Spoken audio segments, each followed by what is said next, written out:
Assalamualaikum, selamat pagi semuanya. Sekarang kita akan belajar tentang distribusi teoritis. Nah, distribusi teoritis atau distribusi probabilitas teoritis itu adalah suatu daftar yang disusun berdasarkan probabilitas dari peristiwa-peristiwa yang bersangkutan. Jadi dengan kata lain, distribusi ini frekuensinya kita peroleh dari perhitungan secara matematis. Ya, secara matematis itu maksudnya pakai rumus-rumus kayak gitu. Kemudian kegunaan distribusi teoritis ini diantaranya adalah dia sebagai alat yang dapat kita gunakan untuk menentukan apa yang dapat diharapkan apabila asumsi-asumsi yang dibuat benar. Ya, biasanya ini untuk pengambilan keputusan. Kemudian dia juga bisa sebagai dasar logika yang kuat para pembuat keputusan. Nah, yang tadi ya, di dalam pengambilan keputusan. Kemudian dia juga bisa sebagai dasar pembuatan ramalan berdasarkan informasi yang terbatas atau pertimbangan-pertimbangan teoritis. Berikutnya di sini juga bisa digunakan untuk menghitung probabilitas terjadinya suatu kejadian. Nah, dalam setiap kejadian yang bisa kita gunakan ini dinyatakan sebagai perubahan nilai suatu variabel. Nah, di sini umumnya mengikuti suatu distribusi teoritis tertentu ya. Jika sudah ketahuan jenis distribusinya apa, maka kita bisa menghitung besarnya nilai probabilitas kejadian tersebut itu berapa. Nah, distribusi teoritis itu ada banyak ya, cuman di sini yang akan kita bahas antara lain adalah distribusi chi kuadrat atau chi square, kemudian distribusi F dan juga distribusi T.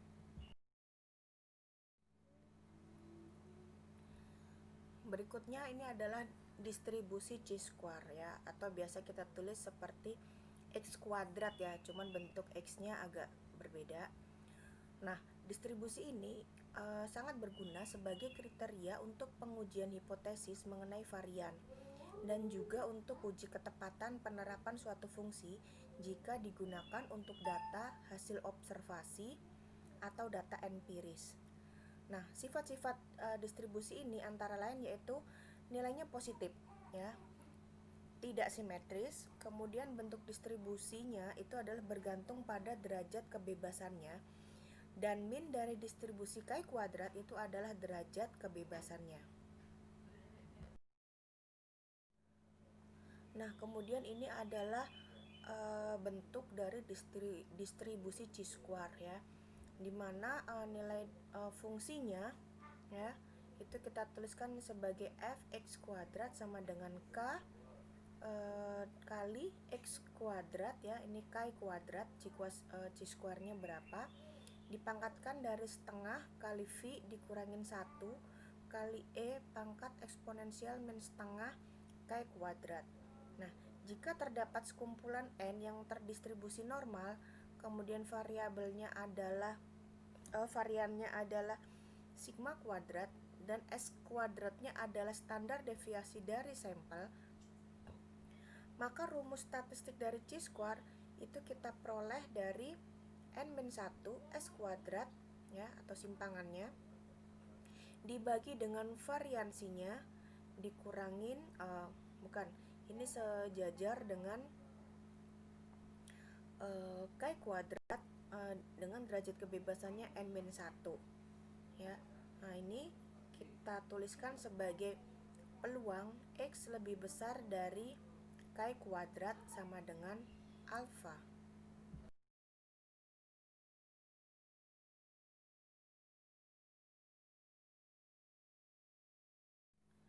Nah, ini adalah gambar dari kurva chi square.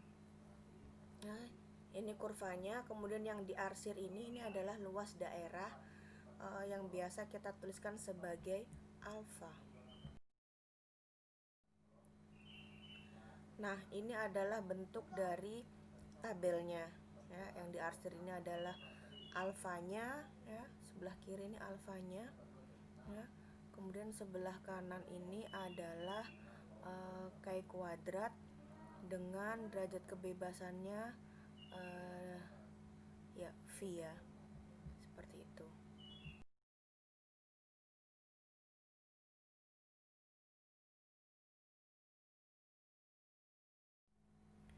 Nah, ini adalah cara membaca tabel chi-square. Jika kita ada soal, tentukan nilai chi kuadrat 0,975 dengan derajat kebebasannya 20. Maka yang di atas kita cari 0,975. Kemudian derajat kebebasan itu adalah sebelah kolom paling kiri ya. Kita cari 20. Maka dari 20 kita tarik ke kanan. Kemudian dari atas tadi 0,975 kita tarik ke bawah. Maka titik temunya itu ketemu di angka 34,2.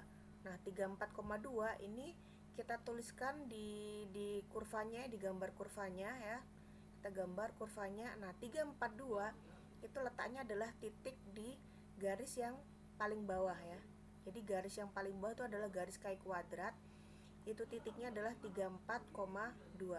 Sedangkan 0,975 itu adalah luasan daerah yang diarsir.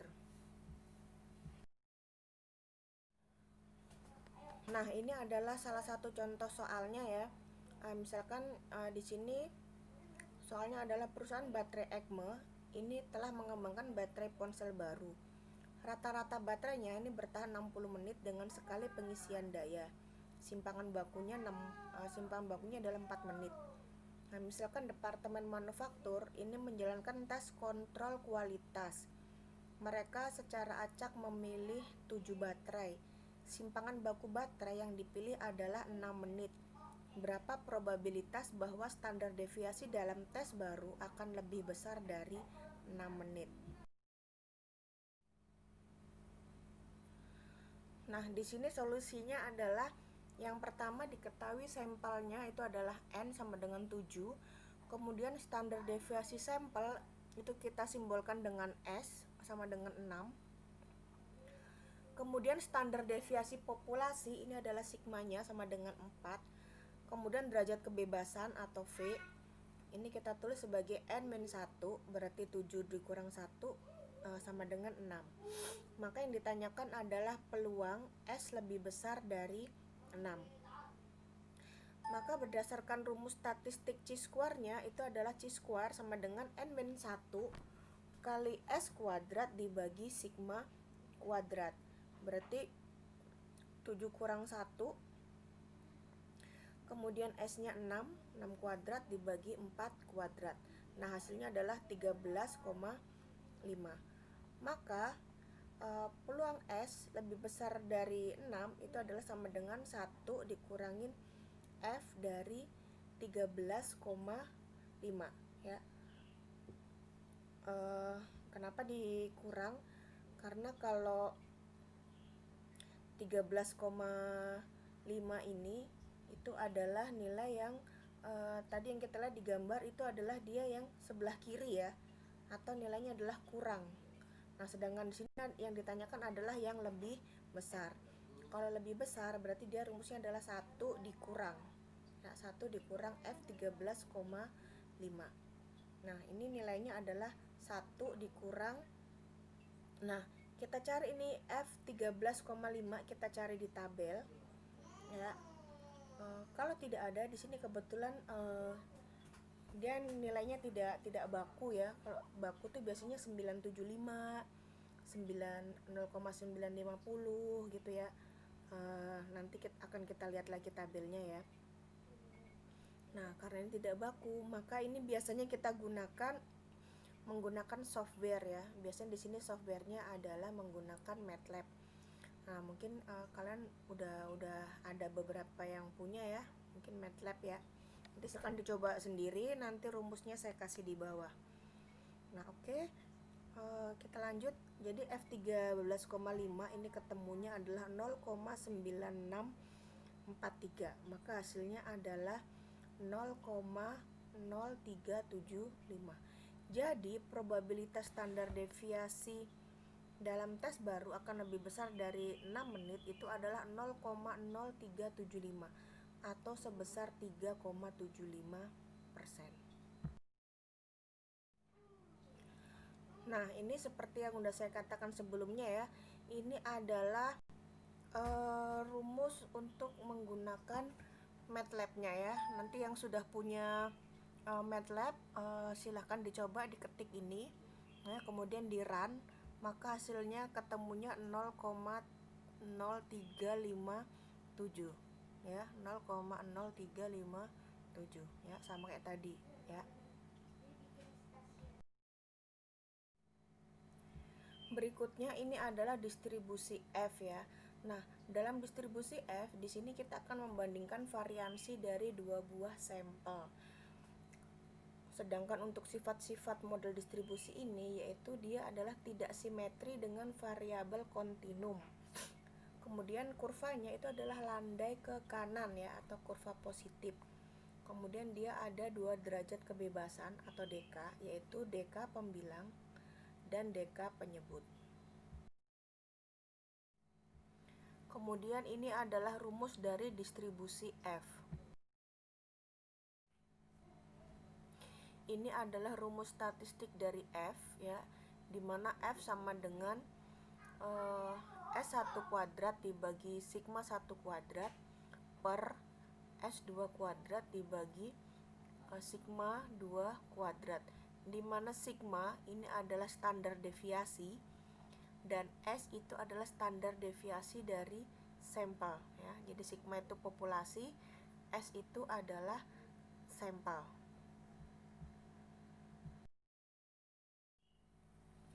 Kemudian jika F alpha V1 V2 ini menyatakan nilai kritis F dengan luas ekor kanan alfa untuk derajat kebebasan V1 V2, maka ya di sini perhatikan urutan V1 V2-nya ya.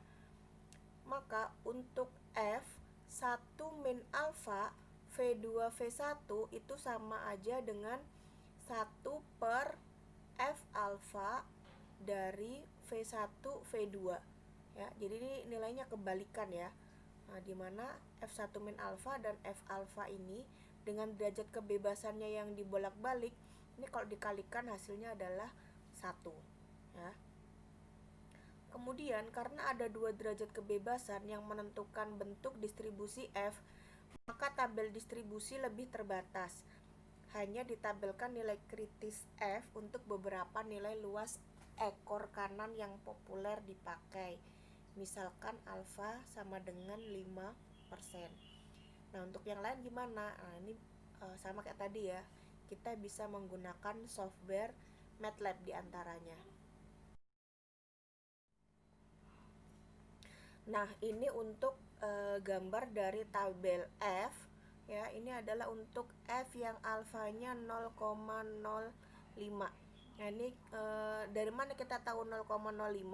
Nah, ini kita lihat di bagian paling atas di sini ya, ada F 0,05 dalam kurung V1, V2. Nah, berarti di sini alfanya adalah 0,05. Nah, sekarang adalah contoh cara membaca tabel F.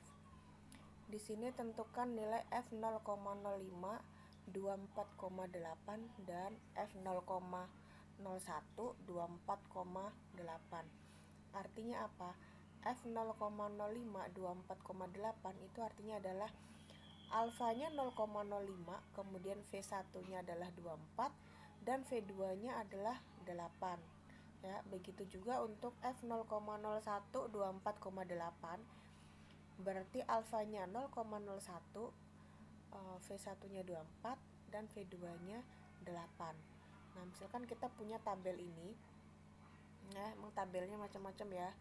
Nah, untuk tabel di sini kebetulan dia ada dua alfa ya. Jadi setiap derajat kebebasannya yang sebelah kiri, yang sebelah kolom paling kiri itu adalah V2, kolom yang atas itu adalah V1 ya, V1.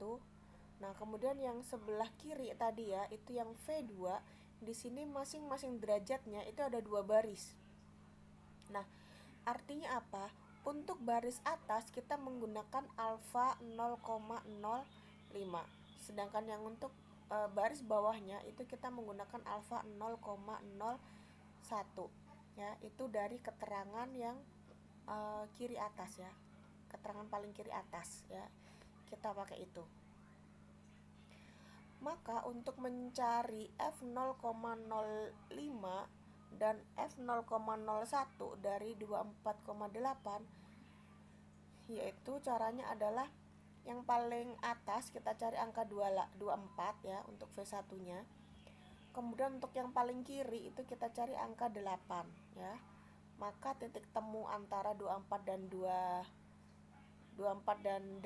itu adalah yang atas 3,12 ya, berarti untuk 0,05. Kemudian di bawahnya adalah 5,28. Itu berarti untuk yang alfanya 0,01. Nah, berikutnya kalau kita diminta mencari nilai F0,95 dari 8,24 dan F0,99 dari 8,24, maka yang pertama adalah yang kita lihat F0,95 itu adalah 0,95 itu adalah berasal dari 1 dikurang 0,05 ya. Begitu juga yang 0,99 itu berarti 1 dikurangin 0,01. Kemudian yang tadi di awal yang di tabel yang kita lihat itu adalah 24,8. 24,8 kalau dibalik jadi 8,24. Nah, seperti rumus sebelumnya ya, atau rumus yang kita bahas di sini yang kita lihat di warna orange ya, kotak warna orange di bawah ini, bahwa F1 min P kemudian dalam kurung V2, V1 itu sama aja dengan 1 per FP dari V1, V2 ya. Jadi V-nya dibalik ya, 21 jadi 1, 2. F1 min P jadi FP gitu ya. Maka di sini kita peroleh F0,95 8,24 kita peroleh sama dengan 1 per F0,05 24,8 sama dengan 1 per 3,12 sama dengan 0,321. Dengan cara yang sama kita peroleh bahwa F0,99 dari 8,24 itu adalah 0,189. Berikutnya ini adalah contoh dari distribusi F ya. Misalkan secara acak kita pilih 7 wanita dari populasi wanita dan 12 pria dari populasi pria ya, dan seterusnya ya. Kalian bisa baca sendiri soalnya. Maka di sini diketahui N1-nya 7, N2-nya 12, kemudian sigma 1-nya 30, sigma 2-nya 50, S1-nya 35 dan S2-nya 45. V1-nya itu berarti N1 dikurang 1 berarti 6. Kemudian V2-nya adalah 11. Yang ditanyakan adalah probabilitas kumulatif dari distribusi F.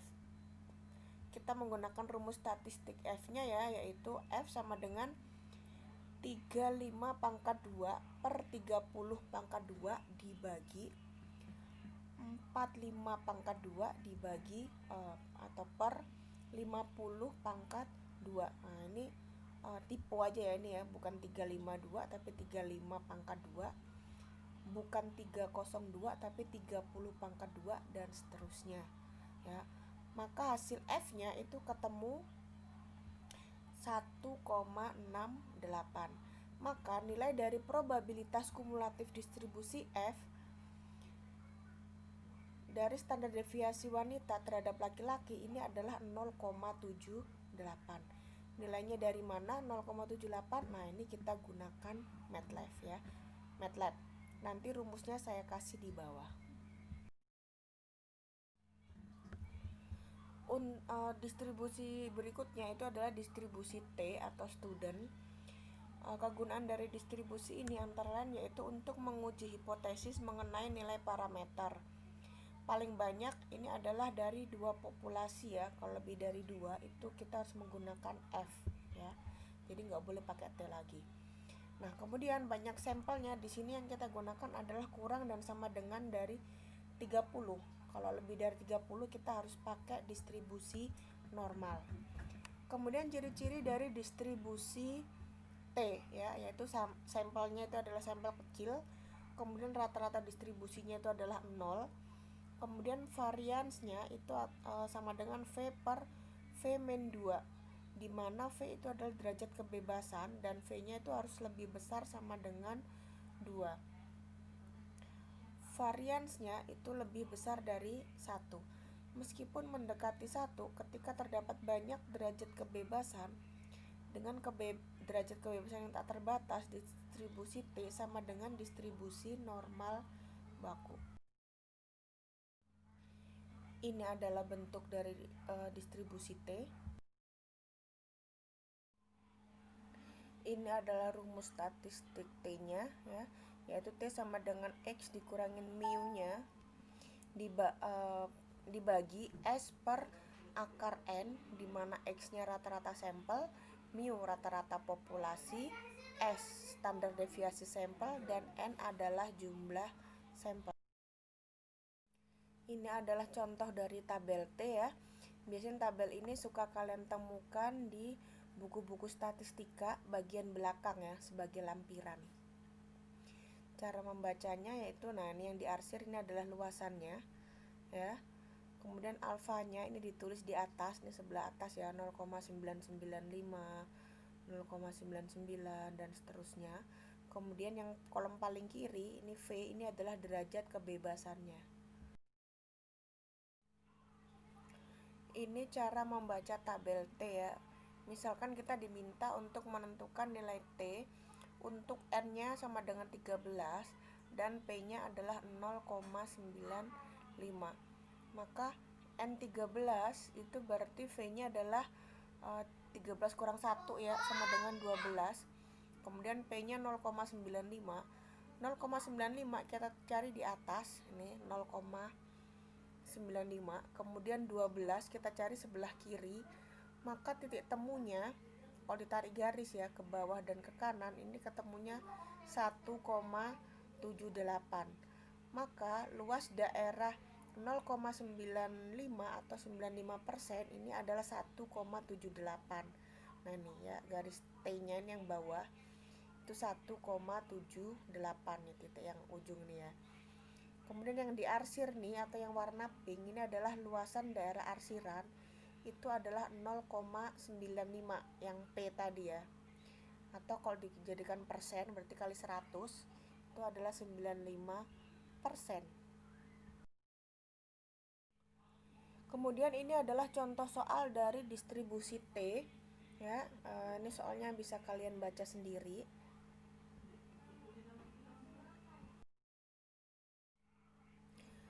Kemudian ini adalah solusinya ya, yaitu jika diketahui N-nya 15, mu-nya 300, S2-nya 45 dan V-nya adalah N-1, 15 kurang 1 sama dengan 14. Maka peluang dari X kurang dan sama dengan 290 ya, ini statistik T-nya itu adalah rumusnya tadi kita masukkan ya. T sama dengan X dikurang mu per S dibagi akar dari N ya. Kemudian di sini hasilnya adalah min 0,7745966 ya. Kemudian maka probabilitas bahwa 15 bola lampu yang dipilih secara acak ini akan memiliki umur rata-rata tidak lebih dari 29 hari itu adalah 0,226 atau 22,6%. Nah, angka di sini kita peroleh dari mana? Ini perhitungannya kita nggak bisa manual ya. Jadi ini kita menggunakan, sekali lagi kita menggunakan software MATLAB. Ya, nanti rumusnya ada di slide berikutnya ya, bahwa untuk T sekian min 0,7745 dan seterusnya ini itu adalah alfanya atau probabilitasnya itu adalah 0,226. Nah, ini seperti yang udah saya janjikan di awal ya, ini adalah rumus dari MATLAB untuk distribusi F dan distribusi T ya. Yang pertama adalah untuk mencari distribusi probabilitas distribusinya dan probabilitas dari kumulatifnya ya. Kalian bisa praktekkan tadi untuk contoh soal yang di atas ya. Kemudian untuk rumus lengkapnya itu bisa kalian lihat di MATLAB yang paling atas sendiri tadi yang untuk chi-square ya. Kemudian rumus chi-square-nya itu kalian ganti dengan rumus F atau T tergantung kebutuhan ya.